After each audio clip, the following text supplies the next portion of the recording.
یہ کہہ دوں بلکہ صدر محترم شہناز نبی صاحبہ کے ساتھ بات چیت بھی ہو رہی تھی کہ ٹیگور اب ایک آئیکونک فگر ہوتے چلے جا رہے ہیں، ایک متھ جس کو کہیں کہیں بلا وجہ بھی توڑنے کی کوشش کی جا رہی ہے۔ تو ایسا ہی ایک کام ہمارے بہت ہی مشہور اور معتبر ڈرامہ نگار گریش کرناڈ نے کیا تھا۔ گریش کرناڈ نے ان کے بارے میں جو باتیں کہیں اس کے حوالے سے میں نے ٹیگور کے ڈرامے کو ایک عالمی تناظر میں توڑنے کی کوشش کی ہے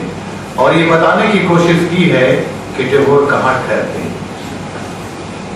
تو ڈرامے کے حوالے سے میں نے ان پر پہلے بھی مضمون لکھا ہے، ترجمے کیے ہیں، لیکن یہ ایک نیا فیسٹ ہے، ممکن ہے آپ لوگوں کو پسند ہے۔ تو عنوان ہے ڈرامے کے عالمی تناظر میں ٹیگور کا مقام۔ یہ بات پائے اعتبار کو پہنچ چکی ہے کہ شاعر ربندر ناتھ ٹیگور نہایت محترم اور ان کی شاعری نہ صرف دل آویز، موسیقی ریز، لامعلوم دھند میں لپٹے ہوئے اسرار اور مترنم صداؤں کی وجہ سے ایک خوشگوار جھونکے کی مانند ہے، بلکہ ورلڈ پوئٹ کی حیثیت سے ان کا مقام محفوظ ہے۔ یہی نہیں، ان کی کہانیاں، ناول، مصوری کے نمونے اور سنگیت اعلیٰ پائے کے تخلیقات کو ہمارے سامنے پیش کرتے ہیں۔ وہ ایک بلند قامت ڈرامہ نگار بھی ہیں، لیکن حالیہ دنوں میں ان کی ڈرامہ نگاری اور ڈرامہ شناسی پر اعتراف اور استقبال کے پہلو سنگین سوال اٹھائے گئے ہیں۔ ان کی ڈرامہ نگاری، ان کے خلق کیے گئے کردار، اسٹیج کی ہدایتیں اور ان کے سارے فن کو ہی تنقید کے دائرے میں لا کر کھڑا کر دیا گیا ہے۔ ان کے ڈراموں پر سب سے سنگین سوال ڈرامے کے فن کی نہایت برگزیدہ ہستی گریش کرناڈ نے قائم کیا ہے، جو بذات خود اپنے تبہر علمی اور اسٹیج ڈراموں کی تخلیق، علامتی طرز اظہار اور فن سے متعلق حیرت انگیز دسترس کی وجہ سے ہمارے اسٹیج ڈراموں کے اہم ترین ناموں میں شمار کیے جاتے ہیں۔ گریش کرناڈ کی مخالفت نے اسٹیج سے متعلق لوگوں کو چونکایا، لیکن مخالفت تو بڑے بڑے فنکار کی ابدیت کی ضامن ہوا کرتی ہے، اور کون سا ایسا فنکار ہے جس کی جاؤ بیجا تنقید نہ کی گئی ہو۔ جتنا بڑا فنکار ہوتا ہے، مخالفت میں شدت بھی اتنی ہی ہوتی ہے، اور نتیجتاً یہ دیکھا جاتا ہے کہ فنکار کا قد اور بھی نکل آیا ہے۔ دیکھنے اور پرکھنے کی بات یہ ہے کہ ڈرامہ نگار، ہدایت کار اور اداکار گریش کرناڈ نے ہمارے بے مثال شاعر اور منتخب ڈرامہ نگار پر اس طرح اعتماد اور بے خوفی سے رائے زنی کیوں کی، اور ان کی رائے کس حد تک حقیقت سے قریب ہے۔ تو میں کہیں کہیں کچھ چھوڑتے ہوئے جا رہا ہوں۔ اب ہم یہ دیکھیں گے کہ گریش کرناڈ نے ربی ٹھاکر کے ڈرامے کے سلسلے میں کیا رائے قائم کی۔ واضح رہے کہ ڈرامہ نگار گریش کرناڈ نے ٹیگور کی تنقید سے پہلے وی ایس نائپال کے سلسلے میں بھی کھلے طور پر اپنی بلاگ رائے کا اظہار کیا تھا۔ ٹیگور کو انہوں نے ایک بڑا شاعر تو مانا، لیکن بحیثیت ڈرامہ نگار انہیں دوسرے درجے کا ڈرامہ نگار گردانا، یہاں تک کہ انہیں اسٹیج کے حوالے سے ناقابل برداشت قرار دیا۔ ان کے خیال میں بنگال کے اسٹیج پر، بلکہ ہندوستان کے اسٹیج پر بادل سرکار، وجے تندولکر، موہن راکیش وغیرہ ٹیگور سے بہتر ڈرامہ نگار ہیں۔ گریش کرناڈ صاحب نے ٹیگور کے ڈراموں کے سلسلے میں یہ بھی کہا ہے کہ ان میں جذبات اور کرب کی شدید کمی پائی جاتی ہے، بلکہ جدید تھیٹر میں ان کا کوئی خاص اثر ہے ہی نہیں۔ ان کے کردار سپاٹ کارڈ بورڈ کیریکٹرز ہیں، ان کے کردار میں یکرخا پن ہے، کوئی ڈائمنشن نہیں ہے۔ خاص طور پر ان کے وہ کردار جو غریب اور نادار ہیں وہ بالکل بے جان، اور اس کی وجہ ان کے خیال میں یہ ہے کہ وہ ایک ایسے ماحول کے پروردہ تھے جہاں انہیں آشائش کی زندگی میسر تھی۔ ایلیٹسٹ۔ گریش کرناڈ کی تنقید یہیں ختم نہیں ہوتی، بلکہ انہوں نے یہاں تک کہہ دیا کہ نوبل پرائز ملنے کی وجہ سے لوگ انہیں بحیثیت ڈرامہ نگار اہم جانتے ہیں، جو میرے خیال میں درست نہیں ہے۔ اب چونکہ ہم خیالات کے دو انتہاؤں پر ہیں، ایک تو ایسی مخالفت اور تنقید جو ڈرامے بلکہ مغربی ڈراموں اور اپنی روایت اور اسطور کے مزاج داں گریش کرناٹ کے حوالے سے ہمارے سامنے آئی ہے، تو دوسری طرف بنگال کے ڈرامہ نگار، ہدایت کار، اداکار بشمول شمبھو مترا اور یہاں تک کہ مارکسی لیڈران نے بھی ربندر ناتھ ٹیگور کو ایک ایسا مقام عطا کر دیا ہے کہ جہاں سے ان کے ڈراموں پر تنقید کی نگاہ ڈالنا ممکن نہیں۔ اگر ہم ایک بار پھر اپنی توجہ ان کے چند ڈراموں کی طرف مرکوز کریں اور یہ دیکھیں کہ ان کے ڈرامے دنیا کے بہترین ڈراموں کی صف میں کہاں جگہ پاتے ہیں، کیا ان کے کردار میں اس کا تنوع ہے کہ وہ ٹیپیکل اور کارڈ بورڈ کیریکٹر سے الگ متحرک، جاندار اور مختلف شیڈز کے بھرپور کردار کی شکل میں ہمارے سامنے آتے ہیں؟ کیا ٹیگور نے ڈرامے کے جملہ نکات کو بڑھتا ہے کہ ان کے دنیا کی بہترین ڈرامہ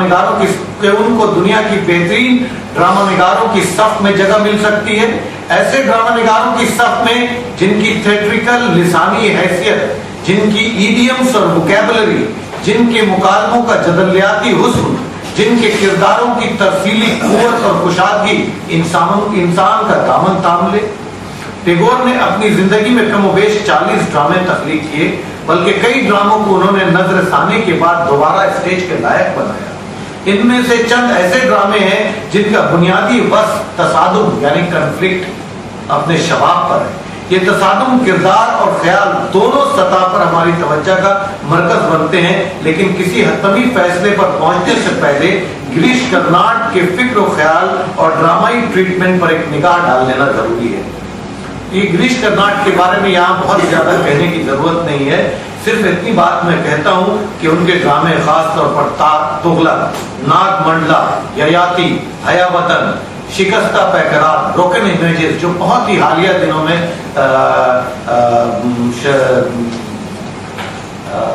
فلمی ہیروئن جو شبانہ اعظمی نے رول کیا ہے، اور ایک کردار کا ڈرامہ ہے اور بہت ہی ماڈرن ٹیکنیک پر کیا گیا ہے۔ لیکن ان ڈراموں کی حیثیت اور صداقت اس بات میں پوشیدہ ہے کہ ان میں موضوعات کی رنگا رنگی، خیال کے نئے پن کے پہلو بہ پہلو، اپنی روایات، اپنی تاریخ اور اسطور سے گہرا رشتہ استوار ہوا ہے۔ ہمارے ڈرامہ نگار نہ صرف مغرب کے وجودی طرز فکر، ہمارے ڈرامہ نگار کا مطلب گریش کرناٹ وجودی طرز فکر اور لایانی تھیٹر کے امکانات اور نظریے سے متاثر نظر آتے ہیں، بلکہ اپنی دھرتی، اپنی تاریخ، اپنے اسطور کو اس طرح جدید حیثیت کے حوالے سے پیش کرتے ہیں کہ کبھی کبھی عقل دنگ رہ جاتی ہے۔ مغرب کے نظریات، علم اور پیشکش کی جدید ٹیکنیک سے اپنی روایت، مذہبی اسطور اور تاریخی بساط سے اخذ کردہ کردار، حالات اور واقعات کو اس طرح ایک دوسرے میں پیوست کر کے ڈراموں کی تخلیق کرتے ہیں کہ ہم ایسی تخلیقات کو انقلاب آفری کہہ سکتے ہیں۔ لیکن ان کی تربیت خاص طور پر انڈر لائن کرنا چاہتا ہوں، ان کی تربیت ذاتی تصورات اور جدید مغربی تھیٹر اور ادب کے حوالے سے ہوئی ہے۔ بس یہی معاملہ ذرا الجھ گیا ہے۔ گریش کرناٹ کو ربندر ناتھ ٹیگور کے ڈراموں پر حکم صادر کرتے ہوئے اس بات کا مزید احساس ہونا چاہیے تھا کہ ٹیگور کے تصورات اور ماحول مختلف تھے۔ ان کے سامنے ڈراموں کے نسخے مختلف تھے۔ انہوں نے ڈراموں کو بنگال کے کردار، فضا، بنگال کے لوگوں کی ڈرامائیت اور موضوعات کو مدنظر رکھتے ہوئے لکھا ہے۔ پہلا فل لینتھ ڈرامہ جو ٹیگور نے لکھا وہ شیکسپیئر کے 5 ایکٹ کے ڈراموں کی طرز پر لکھا گیا۔ ظاہر ہے کہ ٹیگور کو بریخت، بیکٹ، پرانڈیلو، جیرزی گروٹوسکی کے نمونے یہ اسٹیج پیشکش سے واقفیت نہیں ہو پائی تھی۔ متن اور اسٹیج کے مقام، نیز مکالموں کی قطعیت اور کٹ ڈائلاگز کی معنویت اور کشادگی تعبیر کی تشریح کے مختلف مراحل طے کر چکے ہیں۔ لیکن چونکہ ٹیگور کے ڈرامے آج بھی ذوق و شوق سے پیش کیے جاتے ہیں اور ہماری کئی نسلوں کی ذہن سازی میں ان کے ڈانس ڈراموں نے بھی زبردست کارنامہ انجام دیا ہے، تو ہم پر یہ فرض بنتا ہے کہ ان کے ڈراموں کا سر نو مطالعہ کیا جائے۔ ڈرامے کی فنی حیثیت، متن کی طے میں پوشیدہ معنویت اور پیشکش کی سحرانگیزی کے حوالے سے نیز دنیا کے بہترین ڈراموں کے مقابلے میں ہمارے گرودیو کہاں ٹھہرتے ہیں۔ ٹیگور کے زمانے میں کچھ بہترین ڈرامے اور دنیا کے بہترین ڈرامہ نگار اپنے تصور کا جادو جگا رہے تھے، لیکن یہ بات طے نشین ہے کہ ہر فنکار کے ساتھ پیرللز کا بیجا اصرار ڈراموں کی دنیا میں غلط نتیجہ اخذ کرنے پر مجبور کرتا ہے۔ لیکن یہ بات طے نشین ہے کہ ہر فنکار کے ساتھ پیرللز کا بیجا اصرار ڈراموں کی دنیا میں غلط نتیجہ اخذ کرنے پر مجبور کر سکتا ہے، اور جدید ڈراموں کے مطالعے سے یہ بات سمجھ میں آتی ہے کہ متوازی خطوط پر ڈرامہ نگار اور ڈراموں کے مقابلے کی بنیاد پر ہم غلط نتیجے پر پہنچ سکتے ہیں، اور مغرب کے ڈراموں کے اثرات کی بنیاد پر اپنے ڈرامہ نگاروں کا قد چھوٹا کرنے کی بھول کر بیٹھتے ہیں۔ یہ بات قابل لحاظ ہے کہ مغرب کے ڈراموں سے ہمارے ڈرامہ نگاروں نے انسپیریشن حاصل کیا ہے۔ جدید تھیٹر میں پلاٹ کا انہدام، لب و لہجے اور کلام میں اختصار، زندگی میں لایانیت کے آثار، وجودی طرز فکر کا بلغلہ اور جدید تر پیشکش کے حسن سے ٹیگور کے ڈرامے اور ان کے موضوعات کو پرکھنا زیادتی۔ ٹیگور کے عہد میں بریخت کا وہ اثر نہیں تھا، اور نہ ہی کامیوں اور سارتر کے ڈراموں کے وجودی فکر اور مزید اور رمزیہ انداز کا وہ شعور تھا جس سے ہمارے گریش بابو متاثر نظر آتے ہیں، لہذا ابھی تھیٹر کو وہ شناخت نہیں ملی تھی، اور نہ ہی بریخت کے تھیوری آف ایلینیشن یا ایبسرڈ تھیٹر کی لایانیت اور بے ترتیب جہت نے انسان کے حسی تجربات کو اس قدر متاثر کیا تھا، اور نہ ہی ہم نے میڈیول وڈ کارور کی طرح ڈرامے کے فن کو اس گہرائی سے لیا تھا جہاں جسم کے لامحدود امکان و استعمال نے تھیٹر کے معنی یکسر بدل دیے، اور ناظرین ایک ذرا فاصلے پر ایک نئے طرز احساس کے ساتھ اپنی پسند اور ناپسند کا اظہار کرتے تھے۔ حالیہ برسوں میں اسکرپٹ، موسیقی، رقص، روشنی، رنگ اور ڈیزائن کا منفرد آمیزہ ہماری آنکھوں کے سامنے ایسے دریچے واہ کرتا ہے جس کی خبر یا گونج سے بھی ٹیگور کا زمانہ آشنا نہ تھا۔ تاہم کردار کے حوالے سے، موضوعات کے حوالے سے، مکالموں میں اداکاری کے امکانات کے حوالے سے ٹیگور نے اپنے زمانے میں وہ کام کیا ہے جو اس وقت تک کم ہی فنکاروں کے حصے میں آیا ہے۔ چلیے ذرا ان کے ڈراموں کے مختصر جائزے سے ہم یہ معلوم کریں کہ واقعی وہ دوسرے یا تیسرے درجے کے ڈرامہ نگار تھے یا پھر اپنے وقت کے پاتھ بریکنگ آرٹسٹ تھے۔ بنگلہ ڈراموں کے ابتدائی نقوش دھیرے دھیرے نکھر رہے تھے۔ ٹیگور کے خاندان والوں نے اس فن میں نہ صرف دلچسپی لی بلکہ ڈرامے اور اسٹیج کی ترقی میں ہر آن اپنی حوصلہ مندی کو بنائے رکھا۔ ٹیگور نے تقریباً 16-17 برس کی عمر سے ہی ڈرامے میں اہم ترین کردار ادا کیا، اور بحیثیت اداکار ان کی شہرت کی ابتدا ہوئی۔ اپنے پہلے ڈرامے والمیکی پرتیبھا میں اہم کردار نبھایا، اور پھر آخری ڈانس ڈرامہ تک انہوں نے تقریباً 40 ڈرامے تخلیق کیے۔ یہ مختلف طرز کے ڈرامے تھے، انداز مختلف، موضوعات مختلف، کوئی المیہ، کوئی تربیت، کوئی فارس، کچھ علامتی طرز کے ڈرامے لکھے، اور ان ڈراموں میں نہ صرف جاندار کردار کی تخلیق کی بلکہ چند ایسی بدعتوں اور انوویشنز کے حوالے سے بنگلہ ڈراموں کا دامن بھر دیا کہ بقول پربودھ سی سین It should be remembered that neither the stage nor the theatre public could keep pace with Tagore's technique or his dramatic ideas.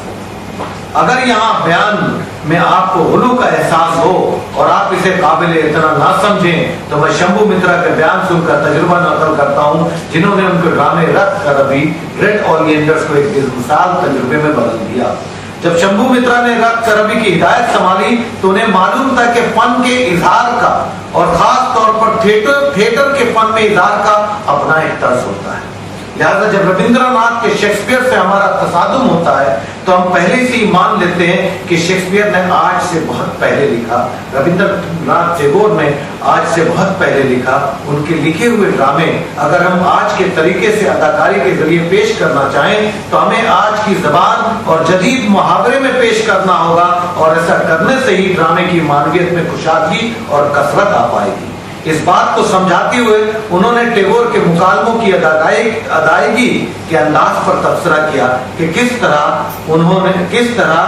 لفظوں کے معنی آج کے تناظر میں پیش کرنے کی کوشش کی جائے، اور کس طرح انہوں نے رت کرابی کو عوام کے لیے ایک اجتماعی تجربے میں بدل دیا۔ وہ رت کرابی میں نندنی کا کردار بھی انقلاب کی زبردست علامت بن کر ابھرا ہے.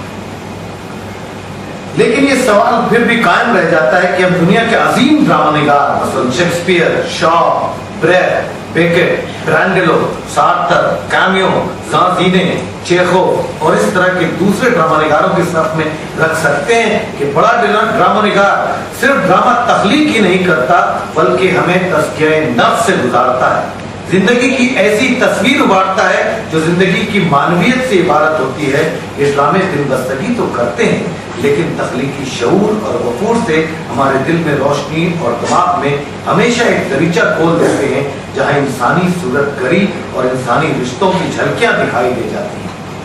ان مفروضات کے حوالے سے ٹیگور کے حق میں یہ کہا جا سکتا ہے. تو میں نے بہت کئی پوائنٹس پر ان کی خوبیاں بیان کی ہیں، لیکن یہ خوبی بہت اہم ہے. لیکن اہم بات نمبر 9 میں ہم آگے چلتے ہیں. نمبر 9 میں موضوعات کا تنوع ٹیگور کے ڈراموں کی اہمیت کو اجاگر کرتے ہیں. موضوعات کا تنوع اور اس کی پیشکش میں حرکی عناصر کی شدت اور قوت نیز مکالموں کی روانی اور بہاؤ ڈرامے کو ایک مخصوص بلندی کی طرف لے گئے. ان کے ڈرامے راجا کا گہرائی سے مطالعہ کیا جائے تو پتہ چلتا ہے کہ یہ ڈرامہ کئی سطحوں پر ہمارے احساسات کو برانگیز کرتا ہے. یہ ٹیگور کی حیرت انگیز تخلیق کے منصب پر فائز ہے اور اس کا ترجمہ انگریزی میں the king of dark chamber کے نام سے کیا گیا ہے. کہیں یہ بالکل جسمانی سطح پر نکھرتا نظر آتا ہے اور کہیں اس کی روحانی حیثیت سبقت لے جاتی ہے. انجام کار یہ ڈرامہ اپنے کلائمیکس میں انسانی رشتوں کا نہایت سبق آموز اشاریہ بن جاتا ہے. اس طرح اگر ان کے ڈرامے ڈارک گھر کا مطالعہ کریں تو یہ نہ صرف مسائل سے الجھتا ہوا ڈرامہ نظر آتا ہے بلکہ روحانی کرب انسانی دلچسپی کی علامت بن جاتا ہے. بیمار لڑکا کھڑکی کے قریب، دہی بیچنے والا، آس پاس کے مناظر، بچوں کا جھنڈ، رواں زندگی اور ڈاکیا دن بدن زندگی کی ندی سرکتی جاتی ہے. بچہ بادشاہ کے خط کا منتظر ہے، بادشاہ کا طبیب جب آتا ہے تو موت بھی ساتھ آتی ہے. کرن کمار سانیال کا کہنا ہے کہ ایک سطح پر تو صرف ایک معصوم بچے کی دور دراز کی چیزوں کو دیکھنے کی خواہش ہے، لیکن علامتی اور روحانی سطح پر تو یہ روح کی اپنے خالق سے ملنے کی جستجو ہے جو موت کے حوالے سے اسٹیج پر دکھائی گئی. انسان اور خدا کے درمیان رشتے پر ایسی بلیغ تصویر ڈراموں کے حوالے سے کم ملی ہے. یہ ڈرامہ 1917 میں پیش کیا گیا اور ٹیگور اسٹیج پر جوڑا سانکو میں پیش کیا گیا تھا. یہاں انسانی آزادی کو وسیع تناظر میں جگہ دی گئی. ڈاک گھر کا نوجوان عمل ٹیگور کی آزاد خیالی کا زبردست نمائندہ ہے. اس کا معصوم دل سماجی نگاہ سے ریزہ ریزہ نہیں ہوا ہے اور ہر شخص سے دردمندی کے حوالے سے جڑا ہے. ڈرامہ اچھا لایا تن منظم مذہبی تعصب کے خلاف ایک مؤثر طنز ہے. اسی طرح ایک وسیع تناظر میں رت کربی میں آزادی کے نغمے کو علامتی میٹافوریکل انداز میں بادشاہ کے کردار میں سما دیا گیا ہے جب وہ آخر میں نندنی جیسی بے خوف لڑکی کی نمائندگی میں عوام کی رہبری کی ذمہ داری اٹھاتا ہے. علاوہ ازیں ڈاک گھر یا پھر رت کربی میں یا مکت دھارا میں ٹیگور نے اپنے ڈرامے کو سمپلسٹی کے حوالے سے تخلیق کیا، بلکہ اکثر انہوں نے مغرب کے تفصیلی طرز زیبائش اور غیر ضروری نفاست پسندی اور تکنیکی پیچیدگیوں سے اجتناب برتا ہے اور ان کی بنیاد پر ان کے ڈرامے نہ صرف دنیا بھر میں اسٹیج کیے جاتے ہیں بلکہ اچھوتے نظر آتے ہیں. ربندر ناتھ ٹیگور ڈرامے اور تھیٹر کے سلسلے میں اس بات سے آگاہ تھے کہ کوئی بھی ڈرامہ دو اہم ترین اصولوں کے پل پر کھڑا رہتا ہے. ایک تو جذبوں کی فراوانی اور دوسرے تسلسل کے ساتھ عوام کی دلچسپی اور تذبذب یعنی انپریڈکٹیبلٹی اس کو گرفت میں رکھنا پڑتا ہے. یہ دونوں عناصر ڈراموں کی کامیابی کی ضمانت ہوتے ہیں. مزید یہ کہ عملی طور پر ڈراموں کی اس طرح ترتیب ہونی چاہیے کہ اداکار کو کردار کے فطرت کے اظہار میں امکانات نصیب ہوں. ایسا ہی طرز انہوں نے رت کربی، ڈاک گھر اور دوسرے ڈراموں میں اختیار کیا اور انہی اصولوں کو دریافت کرتے ہوئے شمبھو مترا نے ان ڈراموں میں حسن اور امکانات کا پتہ لگایا تھا اور عوام کے لیے حیرت انگیز تجربے میں بدل دیا. یعنی ڈرامہ اب ایسا ادب ٹیگور کے لیے تھا جو چلتا پھرتا اور باتیں کرتا ہے، واکس اینڈ ٹاکس. ہماری آنکھوں کے سامنے اور اسی لیے وجود میں آتا ہے کہ اس میں پیش کیے جانے کے سارے امکانات ہوتے ہیں. یہ صرف کاغذ پر لکھے ہوئے مناظر، مکالمے اور ہدایتیں نہیں ہیں، بلکہ بطور منظر، آواز اور مکالمے میں اپنے اندر حرکات و سکنات کی دنیا چھپائے رکھتے ہیں. یہی وجہ ہے کہ برسوں گزرنے کے بعد بھی ٹیگور کے ڈرامے اگرچہ قطع و غلیظ کے بعد ہی صحیح اپنے تصادم، کلائمیکس اور رومان کی وجہ سے اسٹیج تک پہنچ رہے ہیں، بلکہ ساری دنیا کے اسٹیج پر پہنچ رہے ہیں. لیکن یہاں پھر وہی سوال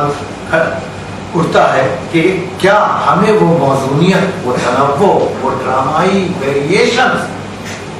جو شیکسپیئر، مارلو، شاء، ابسن، میٹرلنگ جس کے نمونے پر ٹیگور نے اپنا ڈرامہ راجا تخلیق کیا تھا، بریخت، پرینڈیلو، چیخوف، جیمز سینچ، یہاں تک کہ جان گالسوردی اور آسکر وائلڈ کے ڈراموں کے امتیازات تھے، ربندر ناتھ کے ڈراموں میں ہمیں میسر ہیں؟ کیا ٹیگور اپنے ڈراموں میں وہ اختصاص، ڈرامائی حرکت، حسن اور ٹیکنیک کے ساتھ اسپوکن ورڈز کی عرفہ سطح پا سکے؟ بریخت کے ڈراموں بلکہ ابتدائی ڈراموں میں زبان کی سادگی، پراسرار مگر راست لہجہ، شاء کا طنز، سینچ کی جذباتی معنویت کی تفصیل اور شیکسپیئر کے مکالموں کی بنت اور کرداروں کی ترتیب و تہذیب کے علاوہ لفظ، جملے اور صوت کے ذریعے ظاہر ہونے والی کیفیتوں اور چیخوف کے ڈراموں میں مکالموں کے درمیان معنی خیز خاموشیوں سے ٹیگور یقیناً واقف رہے ہوں گے. انہیں اس بات کا بھی علم ہوگا کہ W.B. ایٹس نے جیمز سینچ کو آرن جزیرے میں پیرس سے واپس بھیج دیا تھا کہ وہ وہاں کی زندگی کا اصل روپ پیش کر سکے، اور پھر دنیا کو رائڈرز ٹو دا سی جیسا المیہ ڈرامہ نصیب ہوا. خود ابسن کے تجرباتی ڈرامے اسی عرصے میں اپنا جلوہ سترنگ بکھیر رہے تھے، یا پھر لورکا نے اپنے چند ڈراموں بشمول دا ہاؤس آف برنارڈ الوا لکھ کر مغرب کے ناظرین کو لافانی انسانی تجربے سے ہمکنار کیا تھا، اور ایڈس کے انگلستان میں شاء کا طوطی بول رہا تھا جس نے پلیز پریزنٹ اور پلیز ان پریزنٹ لکھ کر انگریزی تھیٹر کی دنیا میں طنز و مزاح اور ڈرامائی کرافٹ کو نامعلوم بلندیوں تک پہنچا دیا تھا. اور کئی ایسے گوشے ہیں جو ٹیگور کے ڈرامے کی نم مٹی میں نمو اور زرخیزی نہیں پا سکے، لیکن یوں احساس ہوتا ہے کہ ایڈس کی صحبت میں ڈرامہ نگار ٹیگور کو شاعرانہ لب و لہجے سے ایک نوع کا نقصان پہنچا. کہ ڈرامے میں شاعرانہ حیثیت کا مرتبہ تو بلند رہا، لیکن ڈرامہ بحیثیت فن اور کرافٹ کہیں کہیں میلو ڈراما اور جذباتیت سے قریب ہو گیا. ڈرامے کے وربل پیٹرن میں غنائیت اور مکالموں کی توالت اکثر اس بات کی طرف اشارہ کرتی ہے کہ ڈرامہ نگار